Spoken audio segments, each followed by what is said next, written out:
ನನ್ನ ಆಡಿಯೋ ಕೇಳುತ್ತಿರುವ ವೀಕ್ಷಕರಿಗೆ ನಮಸ್ಕಾರಗಳು. ನನ್ನ ಚಾನಲ್ಗೆ ಯಾರೂ ಸಬ್ಸ್ಕ್ರೈಬ್ ಆಗಿಲ್ಲ, ಈಗಲೇ ಸಬ್ಸ್ಕ್ರೈಬ್ ಆಗಿ, ಹಾಗೆ ಬೆಲ್ ಐಕಾನ್ ಕ್ಲಿಕ್ ಮಾಡಿ, ಶೇರ್ ಮಾಡಿ. ಅಧ್ಯಾಯ 6. ಮಂಡ್ಯ ಸಕ್ಕರೆಯ ನಾಡು. ಮೈಸೂರಿನಿಂದ 41 ಕಿಲೋಮೀಟರ್. ಮಂಡ್ಯ ಜಿಲ್ಲೆಯು ಸಕ್ಕರೆಯ ನಾಡು ಎಂಬ ಹೆಗ್ಗಳಿಕೆಗೆ ಇದ್ದರೂ ಕೂಡ ಜೊತೆಗೆ ತುಂಬ ಪ್ರಸಿದ್ಧಿ ಹೊಂದಿರುವ ಪ್ರೇಕ್ಷಣೀಯ ಸ್ಥಳಗಳಿರುವ ಜಿಲ್ಲೆಯಾಗಿದೆ. ಶಿವನ ಸಮುದ್ರ, ಜಲಪಾತವಿರುವ ಸ್ಥಳ, ಮೇಲುಕೋಟೆ, ಚೆಲುವನಾರಾಯಣ ಸ್ವಾಮಿ ದೇವಸ್ಥಾನ, ಶಿವಪುರದಲ್ಲಿರುವ ಸತ್ಯಾಗ್ರಹ ಸೌಧ, KR ಡ್ಯಾಮ್, ಕೃಷ್ಣರಾಜಸಾಗರ ಅಣೆಕಟ್ಟು. ಇದನ್ನು 4ನೇ ಕೃಷ್ಣರಾಜ ಒಡೆಯರ್ ನಿರ್ಮಿಸಿದ್ದು ತುಂಬ ಪ್ರಸಿದ್ಧಿ ಹೊಂದಿದೆ. ಮಂಡ್ಯದಿಂದ ತುಂಬ ಹತ್ತಿರವಿರುವ ರಂಗನತಿಟ್ಟು. ತುಂಬ ಪುರಾತನವಾದ ದೇವಾಲಯವೆಂದರೆ ರಂಗನಾಥ ಸ್ವಾಮಿ ದೇವಸ್ಥಾನ. ಇದು ಶ್ರೀರಂಗಪಟ್ಟಣದಲ್ಲಿದೆ. ಹೇಮಗಿರಿ ಬೆಟ್ಟ ಮಂಡ್ಯದಿಂದ 66 ಕಿಲೋಮೀಟರ್ ದೂರದಲ್ಲಿದೆ. ಇಲ್ಲಿ ಪ್ರತಿ ವರ್ಷ ಜನವರಿಯಲ್ಲಿ ವೆಂಕಟರಮಣ ಸ್ವಾಮಿಯ ಉತ್ಸವ ನಡೆಯುತ್ತದೆ. ಮಂಡ್ಯದಿಂದ 2 ಕಿಲೋಮೀಟರ್ ದೂರದಲ್ಲಿರುವ ಹಳ್ಳಿಯೇ ಶಿವಪುರ. KRS ಅಣೆಕಟ್ಟಿನಿಂದ ಬರುವ ಕಾವೇರಿನಿಂದ 2 ಬೆಳೆ ಬೆಳೆಯುತ್ತಿದ್ದರು. ರಾಗಿ, ಭತ್ತ, ಕಬ್ಬು ಹೆಚ್ಚಾಗಿ ಬೆಳೆಯುತ್ತಿದ್ದರು. ಶಿವಪುರ ದೊಡ್ಡ ಊರಿಗೆ ಆದರೂ ಬರುತ್ತಿದ್ದ ಹಾಗೆ ಮೊದಲಿಗೆ ಊರ ಹೆಬ್ಬಾಗಿಲ ಮೇಲೆ ಕೆತ್ತಿದಂತಹ ಚಿತ್ರಗಳು, ಜೊತೆಗೆ ಗ್ರಾಮ ದೇವತೆ ಪಟ್ಟಲದಮ್ಮ ಅನ್ನುವ ಹೆಸರು. ಸ್ವಲ್ಪ ಕೆಳಗೆ ಊರಿನ ಹೆಸರು ಶಿವಪುರ.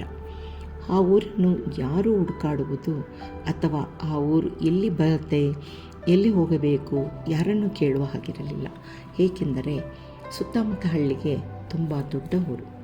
ಸುತ್ತಮುತ್ತ ಹಳ್ಳಿಗೆಲ್ಲ ತುಂಬ ದೊಡ್ಡ ದೇವಸ್ಥಾನ. ಪಟ್ಟಲದಮ್ಮನ ಹಬ್ಬ ಅಂದರೆ ಸಾಕು, ಅಕ್ಕಪಕ್ಕ ಇರುವ 7 ಊರಿನ ಜನರೆಲ್ಲ ಸೇರಿಬಿಡುತ್ತಿದ್ದರು. ಹಾಗಾಗಿ ತುಂಬ ಪ್ರಸಿದ್ಧಿಯಾಗಿತ್ತು.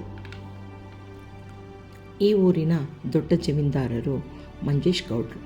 ಯಾರ ಸಮಸ್ಯೆ ಬಂದರೂ ಇವರೇ ಕುಳಿತು ಪಂಚಾಯಿತಿ ಮಾಡಿ ನ್ಯಾಯ ಹೇಳ್ತಾಯಿದ್ರು.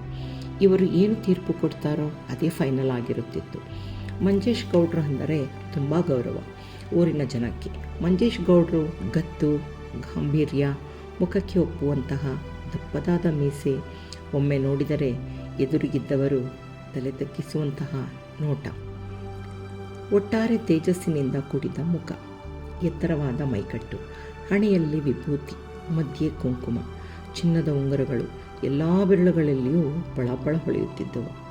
ಒಂದು ಚೂರು ಶರ್ಟು, ಪಂಚೆ, ಜರತಾರಿ, ಶಲ್ಯ ಇವಿಷ್ಟು ಅವರ ಗಾಂಭೀರ್ಯವನ್ನು ಹೆಚ್ಚಿಸುತ್ತಿತ್ತು.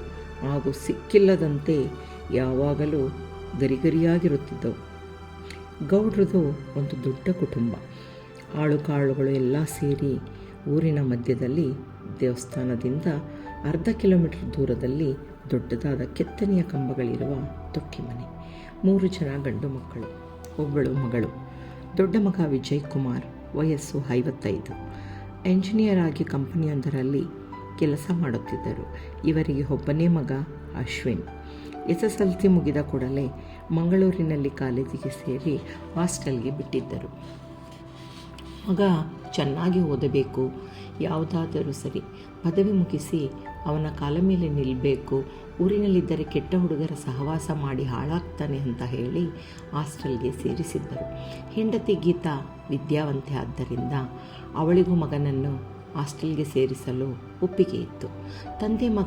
ತಂದೆ ಮಗನ ಮೇಲೆ ಕೂಗಾಡಿ, ಯಾಕ್ಲಾ ಇಲ್ಲೇ ಹತ್ತಿರವಿರುವ ಕಾಲೇಜಿಗೆ ಸೇರಿಸಬಾರ್ದೆ, ಇಲ್ಲಿ ಓದೋರೆಲ್ಲ ಒಳ್ಳೊಳ್ಳೆ ಕೆಲಸದಾಗ ಅವರೇ, ಕೊನೆ ಮನೆ ನನ್ನ ಸ್ನೇಹಿತ ವರದ ಅವನ ಮಗ ಓದಿ ಒಳ್ಳೆ ಕೆಲಸದಾಗೆ ಅವನೇ ಡಾಕ್ಟ್ರ್ ಆಗಲಿಲ್ವೇ, ಮತ್ತು ಊರೊಳಗೆ ಸೀನಪ್ಪನ ಮಗ ಕಾಲೇಜಿನಾಗೆ ಓದಿ ಪ್ರೊಫೆಸರ್ ಆಗಲಿಲ್ವೇ, ನಾನು ನಿಮ್ಮನ್ನೆಲ್ಲ ದೂರ ಇಟ್ಟು ಓದಿಸಿದ್ನೇ, ಯೋಚನೆ ಮಾಡು ಮಗ, ಇಲ್ಲೇ ಯಾವುದಾದ್ರೂ ಹತ್ರದಲ್ಲಿರೋ ಕಾಲೇಜಿಗೆ ಸೇರಿಸು.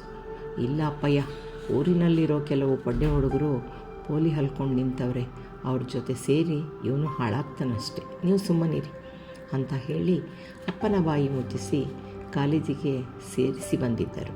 ವಿಜಯ್ ಕುಮಾರ್ ಸ್ವಭಾವದಲ್ಲಿ ತುಂಬ ಒಳ್ಳೆಯವರು. ಅಪ್ಪನೆಂದರೆ ತುಂಬ ಗೌರವ, ಭಯ, ಭಕ್ತಿಯಿಂದ ನಡೆದುಕೊಳ್ಳುತ್ತಿದ್ದರು. ಇವರ ಪತ್ನಿ ಗೀತಾ ಕೂಡ ತುಂಬ ಒಳ್ಳೆಯ ಹೆಸರು ಪಡೆದಿದ್ದರು. ಮೆದು ಸ್ವಭಾವದವರು.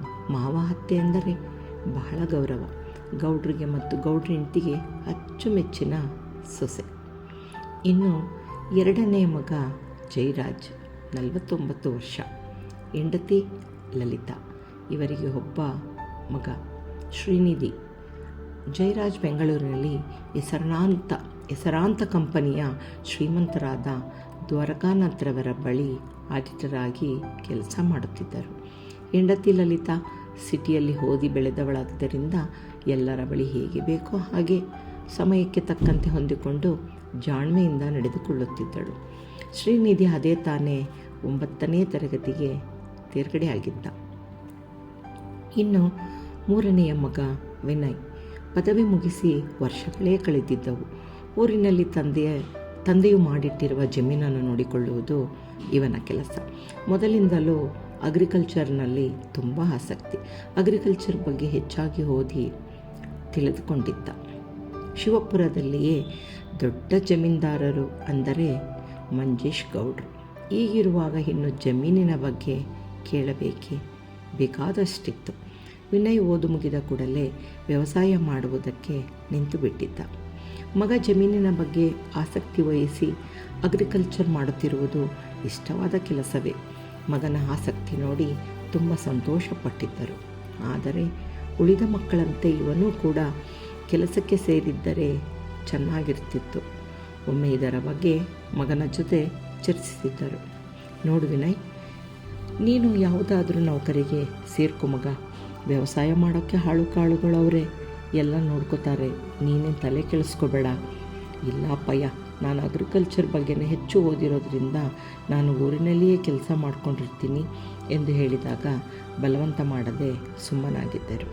ವಿನಯ್ ಯಾರ ಮಾತಿಗೂ ಮಣೆ ಹಾಕದೆ 40 ದಾಟಿ 42 ಮದುವೆಗೆ ಒಪ್ಪದೆ ಮುಂದೆ ತಳ್ಳುತ್ತಾ ಬಂದಿದ್ದ. ಕೇಳಿದರೆ ನನಗೆ ಮದುವೆ ಇಷ್ಟವಿಲ್ಲ ಎಂದು ಹೇಳಿ ಹೊರಟು ಬಿಡುತ್ತಿದ್ದ. ಒಟ್ಟಾರೆ ಬ್ರಹ್ಮಚಾರಿಯಾಗಿ ಉಳಿದು ಬಿಟ್ಟಿದ್ದ. ಕೊನೆಯ ಮಗಳು ನೀರಜ, ಎಲ್ಲರ ಮುದ್ದಿನ ಕಣ್ಮಣಿ. ಕೊನೆಯ ಮಗಳಾದ್ದರಿಂದ ಎಲ್ಲರಿಗೂ ಅಚ್ಚುಮೆಚ್ಚು. ಗೌಡ್ರು ಮಗಳನ್ನು ಮುದ್ದಿನಿಂದ ಸಾಕಿದ್ದರೂ ವಿದ್ಯಾಭ್ಯಾಸ ಮಾಡಿಸುವಲ್ಲಿ ಹಿಂದೆ ಬೀಳಲಿಲ್ಲ. ಜಾಣೆಯಾದ ನೀರಜ PUC ಮುಗಿಸಿ ತರಗತಿಗೆ ಮೊದಲನೆಯವಳಾಗಿ ತೇರ್ಗಡೆಯಾಗಿದ್ದಳು. ಅಣ್ಣಂದಿರ ಮುದ್ದಿನ ತಂಗಿ. ಜೊತೆಗೆ ಅಪ್ಪ ಅಮ್ಮನ ಹಾರೈಕೆಯಿಂದ ಚೆನ್ನಾಗಿ ಕಳಕಳಿಯಾಗಿ ಬೆಳೆದಿದ್ದಳು. ಎಲ್ಲರೂ ಆಸೆಪಟ್ಟಂತೆ ಚೆನ್ನಾಗಿ ಓದಿ ಎಂಜಿನಿಯರಿಂಗ್ ಮುಗಿಸಿದಳು. ಜೊತೆಗೆ ಮ್ಯೂಸಿಕ್ನಲ್ಲಿ ಆಸಕ್ತಿ ಇದ್ದುದರಿಂದ ಓದುವುದರ ಜೊತೆಗೆ ಮ್ಯೂಸಿಕ್ ಕ್ಲಾಸ್ನಲ್ಲಿ ಸೇರಿ ಮ್ಯೂಸಿಕ್ ಅಕಾಡೆಮಿಯಲ್ಲಿ ಕೋರ್ಸ್ ಕಂಪ್ಲೀಟ್ ಮಾಡಿಕೊಂಡಿದ್ದಳು. ಮಂಜೇಶ್ ಗೌಡ್ರು ಇಂದಿನ ಜೀವನ ಶೈಲಿ, ಬೆಳೆದು ಬಂದ ರೀತಿ, ಅವರ ಹೆಂಡತಿ ಪರಿಚಯ, ಜೊತೆಗೆ ದಾಂಪತ್ಯ ಜೀವನದ ಬಗ್ಗೆ ತಿಳಿದುಕೊಳ್ಳಬೇಕಲ್ಲ. ಮಂಜೇಶ್ ಗೌಡರು ಪೂರ್ವಜರ ಕಾಲದಿಂದಲೂ ಒಟ್ಟು ಕುಟುಂಬ ತುಂಬಿದ ಮನೆ. ಆ ಕಾಲದಿಂದಲೂ ದೊಡ್ಡ ಜಮೀನ್ದಾರರೇ. ಮಂಜೇಶ್ ಗೌಡರ ತಾತ ಸುತ್ತಮುತ್ತ ಹಳ್ಳಿಗೆ ನ್ಯಾಯಾಧೀಶರು ಎಂದೇ ಹೇಳಬಹುದು. ಊರಿನಲ್ಲಿ ಯಾವುದೇ ಮಾತುಕತೆಯಾಗಲಿ, ಪಂಚಾಯಿತಿ ಆಗಲಿ, ಕಿತ್ತಾಟ, ಜಗಳ ಹೀಗೆ ಒಂದಲ್ಲ ಒಂದು ಕಾರಣಕ್ಕೆ ಪಂಚಾಯಿತಿ ನಡೆಯುತ್ತಿತ್ತು. ಆಗ ನ್ಯಾಯ ತೀರ್ಮಾನ ಮಾಡುತ್ತಿದ್ದರು. ಇವರ ಮಾತೆಂದರೆ ಊರಿನವರಿಗೆ ವೇದವಾಕ್ಯ. ಯಾರೂ ಎದುರು ಮಾತನಾಡುತ್ತಿರಲಿಲ್ಲ. ಇವರ ಕಾಲವಾದ ನಂತರ ಅಧಿಕಾರ ಮಂಜೇಶ್ ಗೌಡ್ರ ತಂದೆ ವೀರಭದ್ರೇಗೌಡರಿಗೆ ಯಜಮಾನಿಕೆ ಬಂದಿತ್ತು. ಇವರು ಕೂಡ ತಂದೆಯ ರೀತಿ ನ್ಯಾಯ ತೀರ್ಮಾನ ಮಾಡುವುದರಲ್ಲಿ ಎತ್ತಿದ ಕೈ. ಯಾರೂ ತುಟಿಕ್ ಪಿಟಿಕ್ ಎನ್ನುತ್ತಿರಲಿಲ್ಲ. ವೀರಭದ್ರೇಗೌಡರು ಈಶ್ವರನ ಪರಮ ಭಕ್ತರು. ಇವರ ಹೆಂಡತಿ ರಾಜೇಶ್ವರಿ ಕೂಡ ದೈವ ಭಕ್ತರು. ದಾನ ಧರ್ಮ ಮಾಡುವುದರಲ್ಲಿ ಎತ್ತಿದ ಕೈ. ಕಾಳುಗಳನ್ನು ಭೇದಭಾವ ಮಾಡುತ್ತಿರಲಿಲ್ಲ. ಎಕರೆಗಟ್ಟಲೆ ಜಮೀನು. ಈ ಜಮೀನಲ್ಲಿ ಬೇಕಾದಷ್ಟು ಬೆಳೆ ಬೆಳೆಯುತ್ತಿದ್ದರು. ಭತ್ತ, ರಾಗಿ, ಕಬ್ಬು, ತೆಂಗು ಹೀಗೆ ಎಲ್ಲ ಥರದ ದವಸ ಧಾನ್ಯಗಳು ಹೆಚ್ಚಾಗಿ ಬಂದು ಬೀಳುತ್ತಿತ್ತು. ಎಲ್ಲರಿಗೂ ಕೈ ತುಂಬ ದಾನ ಮಾಡುತ್ತಿದ್ದರಿಂದ ಬೇಜಾರಿಲ್ಲದೆ ಸಂತೋಷದಿಂದ ದುಡಿಯುತ್ತಿದ್ದರು. ಏನಿದ್ದರೇನು, ಸುಮಾರು ವರ್ಷಗಳಾದರೂ ಮಕ್ಕಳಾಗಲಿಲ್ಲವೆಂದು ಕೊರಗುತ್ತಿದ್ದರು. ಎಲ್ಲ ದೇವರಿಗೂ ಹರಕೆ ಹೊತ್ತರೂ ಪ್ರಯೋಜನವಾಗದೆ ಶಿವನ ಮೇಲೆ ಭಾರ ಹಾಕಿ ಸುಮ್ಮನಾಗಿದ್ದರು. ಆ ಪರಮೇಶ್ವರನಿಗೆ ಈ ದಂಪತಿಗಳ ಕೂಗು ಕೇಳಿಸಿತೋ ಏನೋ. ರಾಜೇಶ್ವರಿ ಒಂದು ಗಂಡು ಮಗುವಿಗೆ ಜನ್ಮ ನೀಡುತ್ತಾರೆ. ಊರಿನಲ್ಲಿ ಸಂಭ್ರಮವೂ ಸಂಭ್ರಮ. ವೀರಭದ್ರಗೌಡರು ಊರಿಗೆಲ್ಲ ಸಿಹಿ ಅಡುಗೆಯನ್ನು ಮಾಡಿಸಿ ದೇವರ ಮೆರವಣಿಗೆ ಕೂಡ ಮಾಡಿಸಿ ಹಬ್ಬದಂತೆ ಆಚರಿಸುತ್ತಾರೆ. ದೇವರು ಕೊಟ್ಟಿರುವ ಪ್ರಸಾದವೆಂದೇ ತಿಳಿದು ಬಹಳ ಮುದ್ದಿನಿಂದ ಮಗನನ್ನು ಸಾಕಿ ಬೆಳೆಸುತ್ತಾರೆ. ಮಂಜೇಶ್ ಬೆಳೆದು ದೊಡ್ಡವನಾಗುತ್ತಿದ್ದಂತೆ ಒಳ್ಳೆಯ ಗುಣಗಳು ಮೈಗೂಡಿಸಿಕೊಂಡೇ ಬೆಳೆಯುತ್ತಾನೆ. ಹೈಸ್ಕೂಲ್ ಕಾಲಿಟ್ಟು 8-9ನೇ ತರಗತಿಗೆ ಬರುತ್ತಿದ್ದಂತೆ ಓದುವುದೇ ಬೇಡ ಅಂತಲ್ಲ, ಅಥವಾ ವಿದ್ಯೆ ತಲೆಗೆ ಒಳಗೆ ಹೋಗಲಿಲ್ಲವೇನೋ, ಶಾಲೆಗೆ ಹೋಗುವುದನ್ನೇ ಬಿಟ್ಟು ಬಿಡುತ್ತಾನೆ. ಸರಿಯಾಗಿ ಸ್ಕೂಲ್ಗೆ ಹೋಗದ ಮಗನ ಬಗ್ಗೆ ವಿಚಾರಿಸುತ್ತಾರೆ. ಯಾಕೋ ಮಂಜೇಶ ಸ್ಕೂಲ್ಗೆ ಹೋಗ್ತಿಲ್ಲ? ನಿಮ್ಮ ಮೇಷ್ಟ್ರು ಸಿಕ್ಕಿ ಹೇಳಿದರು, ತುಂಬ ದಿವಸದಿಂದ ನೀನು ಸ್ಕೂಲ್ಗೆ ಹೋಗಲಿಲ್ಲ ಅಂತ. ಇಲ್ಲ ಅಪ್ಪಯ್ಯ, ಅವರು ಸುಳ್ಳು ಹೇಳೋರೆ, 1-2 ದಿನ ಹೋಗಲಿಲ್ಲ ಅಷ್ಟೇ. ಮಗನ ಮಾತನ್ನು ನಂಬಿದರು. ರಾಜೇಶ್ವರಿ ಬಾಗಿಲ ಬಳಿ ಬಂದು ನಿಂತದ್ದನ್ನು ನೋಡಿ, ಏನಾದರೂ ಹೇಳಬೇಕಿತ್ತಾ ಎಂದರು. ನೋಡಿ, ಮಂಜೇಶು ಸ್ಕೂಲ್ಗೆ ಹೋಗೋದೇ ಇಲ್ಲ. ಇಲ್ಲೇ ಹುಡುಗರ ಜೊತೆ ಸೇರಿ ಹಳ್ಳಿ ಮರ್ತಾವ ಚಿನ್ನಿದಾಂಡು ಹಾಡೋದು, ಮಧ್ಯಾಹ್ನ ಆದಮೇಲೆ ಆ ತೋಟದ ಬಾವಿಗೆ ಹೋಗಿ ಈಜು ಮುಳುಗ್ತಾನೆ, ಸ್ಕೂಲ್ಗೆ ಹೋಗ್ತಾನೇ ಇಲ್ಲ ಎಂದರು. ಹೌದಾ, ಈ ವಿಚಾರವೇ ಗೊತ್ತಾಗಲಿಲ್ವಲ್ಲ. ನೋಡಿ, ನೀವು ಮಗ ಕರೆಸಿ ಬುದ್ಧಿ ಹೇಳಿ. ಆಯಿತು ಬಿಡು, ಹೇಳ್ತೀನಿ. ಕುಳಿತುಕೊಂಡು ಯೋಚಿಸಿದರು. ಏನಾದರೂ ಸರಿ, ಮಗನಿಗೆ ಬುದ್ಧಿ ಹೇಳಬೇಕು, ಆಮೇಲೆ ನನ್ನ ಮಾತು ಕೇಳೋಕ್ಕಿಲ್ಲ. ಬಗ್ಗದ್ದು ಮರವಾಗಿ ಬಗ್ಗೀತೆ ಅನ್ನುವಂತಾಗಬಾರದು.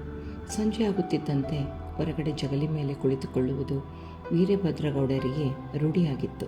ಮನೆಯ ಮುಂದೆ ಹಾದು ಹೋಗುವ ಜನರು, ಏನು ಗೌಡ್ರೆ ಕುಳಿತು ಬಿಟ್ರಿ ಎನ್ನುತ್ತಾ ಬಂದು ಕುಳಿತು 5-10 ನಿಮಿಷ ಹರಟೆ ಹೊಡೆದು ಹೋಗುತ್ತಿದ್ದರು. ಇನ್ನು ಕೆಲವರು ತಮ್ಮ ಕಷ್ಟ ಸುಖ ಹೇಳಿಕೊಳ್ತಿದ್ರು. ಹೊರಗಡೆ ಜಗಲಿ ಮೇಲೆ ಕುಳಿತಿದ್ದರೂ ಕಣ್ಣುಗಳು ಮಗ ಬರುವುದನ್ನೇ ಕಾಯುತ್ತಿದ್ದವು. ಕಡೆಗೂ ಬಂದ ಮಗನನ್ನು ನೋಡಿ, ಮಂಜೇಶ ಬಾ ಇಲ್ಲಿ, ಬಾ ಕುತ್ಕೋ, ಎಲ್ಲಿ ಹೋಗಿದ್ದೆ? ಇಲ್ಲಿ ಸ್ನೇಹಿತರ ಜೊತೆ ಇದ್ದೆ ಅಪ್ಪಯ್ಯ, ಕೂರಿಸಿಕೊಂಡರು. ಲೇವಳೆ, ಮಗ ಬಂದದೆ, ಕಾಫಿ ತಗೊಂಡು ಬಾ ಕೂಗಿದರು. ಮಂಜೇಶ, ಹೇಗಿದೆ ನಿನ್ನ ಓದು? ಮಂಜೇಶನಿಗೆ ನಾಲಿಗೆ ಒಣಗಿದಂತಾಗಿ ನಾಲಿಗೆಯನ್ನು ತುಟಿ ಮೇಲಾಡಿಸುತ್ತಾ ಗಂಟಲು ಒಣಗಿದಂಥ ಕೆಮ್ಮಲು ಶುರು ಮಾಡಿದ. ಅಷ್ಟರಲ್ಲಿ ರಾಜೇಶ್ವರಿ ಕಾಫಿ ಹಿಡಿದು ಬಂದರು. ತಗೋ ಕುಡಿ, ನಿಮ್ಮ ಅವ್ವ ಮಾಡೋ ಕಾಫಿ ತುಂಬ ರುಚಿ ಇರ್ತೈತೆ, ಕುಡಿ ಎಂದರು. ಕಾಫಿ ಕುಡಿಯುವ ತನಕ ಸುಮ್ಮನಿದ್ದರು. ಮಂಜೇಶ್ಗೆ ಅಪ್ಪ ಏನು ಹೇಳಬೇಕು ಅಂತಿದ್ದಾರೆ, ಏನಿರ್ಬೋದು? ಕುತೂಹಲ ಒಂದು ಕಡೆ ಆದರೆ ಭಯ ಶುರುವಾಗಿತ್ತು. ಬಾಯಲ್ಲಿ ಕುತ್ಕೋ ಮಗ ಎಂದರು. ನೋಡು, ನಿನಗೆ ಓದುವುದಕ್ಕೆ ಇಷ್ಟವಿಲ್ಲ ಎಂದರೆ ಹೇಳಿಬಿಡು. ಯಾಕೆ ನಿನಗೆ ಓದೋಕ್ಕಿಷ್ಟವಿಲ್ವೇ ಮಗ? ಇಲ್ಲ ಅಪ್ಪಯ್ಯ, ನನಗೆ ವಿದ್ಯೆ ತಲೆಗೆ ಹತ್ತಾಕಿಲ್ಲ. ಒಂದು ಕ್ಷಣ ಯೋಚಿಸುತ್ತಾ, ಹೋಗಲಿ ಬಿಡು. ಹಾಗಂತ ಹೇಳಿ ಪೋಲಿ ಹುಡುಗರ ಜೊತೆ ಸೇರಿ ಹಾಳಾಗಬೇಡ. ತೋಟದ ಹತ್ತಿರ ಹೋಗು, ಆಳು ಕಾಳು ಹತ್ತಿರ ನಿಂತು ಕೆಲಸ ಮಾಡಿಸು. ಸುಮ್ಮನೆ ಪೋಲಿ ಹಲಿಬೇಡ. ಆನಂದದಿಂದ ಮಾತೇ ಬರಲಿಲ್ಲ. ಇಷ್ಟೇ ಅವನಿಗೂ ಅದೇ ಬೇಕಾಗಿದ್ದಿದ್ದು. ಆಯಿತು ಅಪ್ಪಯ್ಯ, ನೀವು ಹೇಳ್ದಂಗೆ ಆಗಲಿ. ಮತ್ತೆ ಮಾತು ಮುಂದುವರೆಸಿದರು. ಈ ಊರಿನಲ್ಲಿ ನನಗೆ ಜನ ಮರ್ಯಾದೆ ಕೊಡೋದು, ಗೌರವ ಕೊಡೋದು ಯಾಕೆ ಅಂತ ಗೊತ್ತಾ ಮಗ? ನಾವು ನಡೆದುಕೊಳ್ಳುವ ರೀತಿ, ನೀತಿ, ಒಳ್ಳೆಯ ಗುಣ, ನಡತೆಯಿಂದ. ನಾವು ತಲೆಮಾರಿನಿಂದ ಒಳ್ಳೆಯ ಹೆಸರು ತಗೊಂಡು ಬಾಳಾಟ ಮಾಡಿಕೊಂಡು ಬಂದಿರೋದು ನಿನಗೆ ಗೊತ್ತಿರುವ ವಿಷಯ ಅಂದ್ಕೊಂಡಿದ್ದೀನಿ. ನೀನು ಅಷ್ಟೇ. ನಮ್ಮ ಹೆಸರನ್ನು ಉಳಿಸಬೇಕು. ನೀನು ನನ್ನಂತೆ ನಮ್ಮ ತಾತಂದಿರ ಥರ ಏಳೂರಿಗೆ ನ್ಯಾಯ ಹೇಳೋ ಯಜಮಾನ ಆಗಬೇಕು. ವಿಧ ವಿಧವಾಗಿ ಬುದ್ಧಿ ಹೇಳಿದರು. ಮಂಜೇಶ್ಗೆ ಏನನ್ನಿಸಿತೋ ಏನೋ, ಆಗಲಿ ಅಪ್ಪಯ್ಯ, ನೀವು ಹೇಳಿದಂತೆ ನಡೆದುಕೊಳ್ಳುತ್ತೇನೆ ಎಂದು ಕಾಲಿಗೆ ನಮಸ್ಕರಿಸಿದ. ಮಗನ ಮೇಲೆ ನಂಬಿಕೆ ಬಂದಿರಬೇಕು. ನೆಮ್ಮದಿಯ ಉಸಿರು ಬಿಟ್ಟರು. ಅಲ್ಲಿಗೆ ಮಂಜೇಶನ ವಿದ್ಯಾಭ್ಯಾಸ ಮುರಿದು ಬಿತ್ತು. ಕೆಲವು ವರ್ಷಗಳ ಬಳಿಕ ಮಂಜೇಶನಿಗೆ 25-26 ತುಂಬುತ್ತಿದ್ದ ಹಾಗೆ ವೀರಭದ್ರೇಗೌಡರು ಮಗನಿಗೆ ಮದುವೆ ಮಾಡಬೇಕೆಂದುಕೊಂಡರು. ವಿಷಯ ತಿಳಿದ ಮಂಜೇಶ್, ಈಗಲೇ ಏನವಸರಪ್ಪಯ್ಯ, ಇನ್ನೂ 1-2 ವರ್ಷ ಸುಮ್ಕಿರಿ. ಸುಮ್ಮನೆ ಇರಲ್ಲ, ನಿನಗೇನು ಗೊತ್ತಾಗೋದಿಲ್ಲ ನೋಡು. ನನಗೂ ವಯಸ್ಸಾಗ್ತಾ ಇದೆ. ನಿಮ್ಮ ಅವ್ವ ನಾನು ಇಬ್ಬರು ಮೊಮ್ಮಕ್ಕಳನ್ನು ಎತ್ತಿ ಆಡಿಸ್ಬೇಡ್ವೇ? ನಮಗೂ ಆಸೆ ಇರಲ್ವೇ? ಹೋಗೋ ತೆಪ್ಪಗೆ ಕೆಲಸ ನೋಡು. ಬಾಯಿ ಮುಚ್ಚಿಸಿದರು. ಕಡೆಗೆ ಒಬ್ಬರು ಸ್ನೇಹಿತರು ಬಂದು ಸಂಬಂಧದ ಬಗ್ಗೆ ತಿಳಿಸಿದರು. ಇಲ್ಲೇ ಪಕ್ಕದ ಊರಿನ ತಾವರೆಕೆರೆಯಲ್ಲಿ ನಂಜೇಗೌಡರ ಮನೆಯಲ್ಲಿ ಹೆಣ್ಣಿದೆ, ಹೋಗಿ ನೋಡಿ ಗೌಡ್ರೆ ಎಂದರು. ಒಬ್ಬಳೇ ಮಗಳು, ಲಕ್ಷಣವಾಗಿದ್ದಾಳೆ. ನೀವು ಮಂಜೇಶನಿಗೆ ಆ ಹುಡುಗಿನ ತಂದುಕೋಬಹುದು ಎಂದಿದ್ದರು. ಇನ್ನು ತಡ ಮಾಡೋದು ಬೇಡ ಅಂದುಕೊಂಡರು. ಲೇ ಇವಳೆ ಬಾಯ್ಲಿ, ಏನ್ರಿ, ತಾವರೆಕೆರೆಯಲ್ಲಿ ಒಂದು ಹೆಣ್ಣಿದೆಯಂತೆ, ನಾಳೆ ವಾರ ಚಂದಾಗದೆ, ಹೋಗಿ ನೋಡಿಕೊಂಡು ಬರೋಣ ಹೆಂಡತಿಗೆ ವಿಷಯ ತಿಳಿಸಿದರು. ರಾಜೇಶ್ವರಿ ತಲೆ ಹಳ್ಳಾಡಿಸಿ ಒಳಗೆ ಹೋದರು.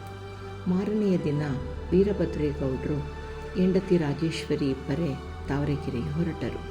ಹುಡುಗಿ ಚಂದಗೌಳೆ ನಮಗೆ ಸರಿ ಅಂದಮೇಲೆ ಮಂಜೇಶ್ ಕೇಳಿದರಾಯಿತು ಎಂದು ಯೋಚಿಸಿ ಇಬ್ಬರೇ ಹೊರಟಿದ್ದರು. ಮೊದಲೇ ಮನೆಯವರಿಂದ ವಿಷಯ ಮುಟ್ಟಿಸಿದ್ದರು, ಹುಡುಗಿ ನೋಡೋಕ್ಕೆ ಬರ್ತೀವಿ ಅಂತ. ಇವರು ತಾವರೆಕೆರೆಗೆ ಬಂದು ಹುಡುಗಿಯ ಮನೆ ಹತ್ತಿರ ಬರುತ್ತಿದ್ದಂತೆ ತಾವರೆಕೆರೆ ಜಮೀನ್ದಾರರು ಕೃಷ್ಣೇಗೌಡರು ದಂಪತಿಗಳನ್ನು ನೋಡಿ, ನಮಸ್ತೆ, ಬನ್ನಿ ಬನ್ನಿ, ನೀವು ಬಂದದ್ದು ತುಂಬ ಸಂತೋಷ. ಬಾಗಿಲ ಬಳಿ ಬರುತ್ತಿದ್ದ ಹಾಗೆ ಅಲ್ಲೇ ಇಟ್ಟಿದ್ದ ತಂಬಿಗೆ ನೀರಿನಿಂದ ಕಾಲು ತೊಳೆದುಕೊಂಡು ಒಳಗೆ ಬಂದರು. ಜಮೀನ್ದಾರು ಅಂದಮೇಲೆ ಕೇಳಬೇಕೆ, ಮನೆ ಜೋರಾಗಿಯೇ ಕಟ್ಟಿಸಿದ್ದರು. ವೀರಭದ್ರಗೌಡರಿಗೆ ಮುಖ್ಯವಾಗಿ ನೋಡಬೇಕಾಗಿದ್ದುದು ಮನೆಗೆ ಬರುವ ಸೊಸೆಯನ್ನು. ಕೃಷ್ಣೇಗೌಡರ ಹೆಂಡತಿ ಸುಕನ್ಯಾ, ಬನ್ನಿ ಕುಳಿತುಕೊಳ್ಳಿ ಎಂದು ಹೇಳಿ ಚಾಪೆ ಹಾಕಿಕೊಟ್ಟರು. ರಾಜೇಶ್ವರಿ ಅವರನ್ನು ನೋಡಿ, ಸಾಕ್ಷಾತ್ ದೇವತೆಯಂತೆ ಇದ್ದಾರೆ, ಏನು ಭಕ್ತಿ, ನೋಡಿದರೆ ಕೈ ಮುಗಿಯಬೇಕೆನ್ನುವ ಸಾತ್ವಿಕ ಕಳೆ, ರೇಷ್ಮೆ ಸೀರೆ, ಕೈತುಂಬ ಬಳೆಗಳು, ಮಧ್ಯ ಬೈತಲೆ ತೆಗೆದು ಬಾಚಿರುವ ತಲೆ, ಬೈತಲೆ ಮಧ್ಯೆ ಸಿಂಧೂರ, ಹಣೆಗೆ ದೊಡ್ಡದಾದ ಕುಂಕುಮ, ಎರಡು ಕೆನ್ನೆಗೆ ಅರಿಶಿನ, ಮುತ್ತೈದೆಯರಿಗೆ ಇರಬೇಕಾದ ಎಲ್ಲ ಲಕ್ಷಣವೂ ಇತ್ತು. ಮಂಜೇಶ್ ಗೌಡರು ಹಾಗೂ ಕೃಷ್ಣೇಗೌಡರು ಅಲ್ಲಿಯೇ ಕುರ್ಚಿ ಮೇಲೆ ಕುಳಿತರು. ಸುಕನ್ಯಾ, ಹೋಗಿ ಶರಬತ್ತು ತೆಗೆದುಕೊಂಡು ಬಾ, ಬಿಸಿಲಲ್ಲಿ ಬಂದಿದ್ದಾರೆ. ಒಳಗೆ ಹೋದ ಸುಕನ್ಯಾ ಮಗಳನ್ನು ರೆಡಿ ಮಾಡಿಕೊಂಡಿದ್ದನ್ನು ಮತ್ತೊಮ್ಮೆ ನೋಡಿ ಮಗಳ ಕೈಗೆ ಶರಬತ್ತು ಕೊಟ್ಟು ನಿಧಾನವಾಗಿ ಕರೆದುಕೊಂಡು ಬಂದರು. ನಿಧಾನವಾಗಿ ಬಂದು ಎಲ್ಲರಿಗೂ ಪಾನಕ ಕೊಟ್ಟಳು. ಬಾ ಮಗು, ಕುಳಿತುಕೋ ಎಂದರು. ರಾಜೇಶ್ವರಿ ಪಕ್ಕದಲ್ಲಿ ಕೂರಿಸಿಕೊಂಡರು. ಮಗು, ನಿನ್ನ ಹೆಸರೇನು? ಸುಮತಿ. ಓ ಹೌದೇ, ಏನು ಓದಿಕೊಂಡಿದ್ದೀಯ ಮಗು? SSLC ಮುಗೀತು, ಮುಂದೆ ನಾವೇ ಓದೋದು ಬೇಡ ಅಂಥೇಳಿ ಸುಮ್ಮನಾದ್ವಿ. ಮಧ್ಯೆ ಸುಕನ್ಯಾ ಬಾಯಿ ತೋರಿಸಿ ಹೇಳಿದರು, ಮನೇಲಿ ಅಡುಗೆ ಮಾಡೋದು, ರಂಗೋಲಿ, ಹಾಡು, ಹಸೆ ಎಲ್ಲ ಕಲಿಬೇಕಲ್ಲ. ನಮಗೆ ಬಂಧು ಬಳಗ ಜಾಸ್ತಿ, ಬಂದವರಿಗೆ ಇಲ್ಲ ಅಂದರೂ ಒಂದಷ್ಟು ಜನಕ್ಕೆ ಅಡುಗೆ ಮಾಡೋದು ಕಲಿಬೇಕಲ್ಲ. ರಾಜೇಶ್ವರಿ ಹುಡುಗಿಯನ್ನು ಗಮನಿಸಿದರು. ಹುಡುಗಿ ಲಕ್ಷಣವಾಗಿದ್ದಾಳೆ, ಎತ್ತರ, ಮೈಕಟ್ಟು, ಒಳ್ಳೆ ಬಣ್ಣ, ಒಳ್ಳೆ ಮನೆತನದ ಹೆಣ್ಣು, ಇನ್ನೇನು ಬೇಕು ನಮ್ಮ ಮಂಜೇಶನಿಗೆ, ಒಳ್ಳೆಯ ಜೋಡಿ ಮನಸ್ಸಿನಲ್ಲಿ ಅಂದುಕೊಂಡರು. ವೀರಭದ್ರೇಗೌಡರಿಗೂ ಹುಡುಗಿ ಒಪ್ಪಿಗೆಯಾಗಿದ್ದಳು.